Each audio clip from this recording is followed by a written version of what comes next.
It was a good time in many respects. It was, you know. A lot went on in a little village at that time.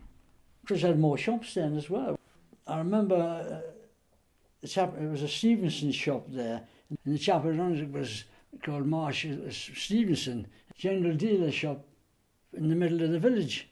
And they had there's a place along the Lover's Walk there where it was gardens. He had market gardens.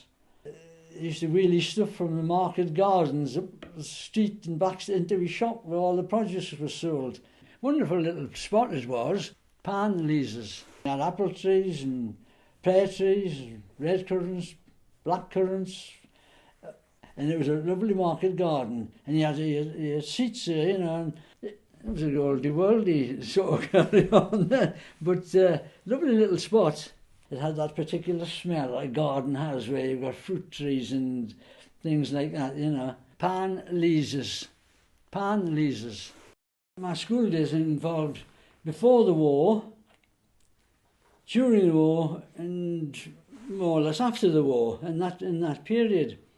And I was at the village school, Alnmouth village school, and we had tuck boxes, and we had to put the tuck boxes underneath the floorboards in case there was an invasion or the bombs were going to drop or whatever. And there was room for pupils to go under there. And I had a drill every now and again. So you went down and there was, where was the tuck boxes and what was in them?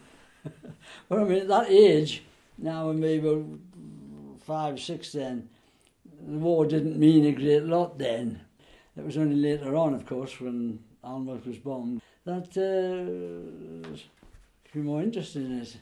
Early days in the school, well, the cane was in operation then. You used to get the cane either on behind or something on your hand. Nobody liked the cane, but there was one lad in particular who detested it. And when he put his hand out like that to take the cane, he used to flick his hand that way and then back again.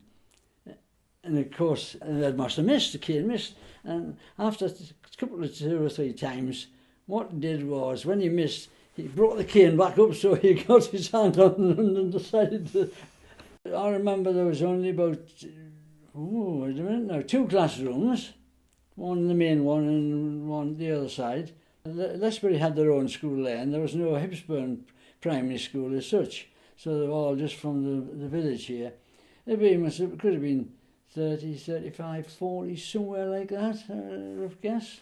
One of the things that we used to enjoy most of all, we used to go at the mushroom fields. The same fields more or less that ran along towards the waterside of the cottages there. We used to sell them, of course.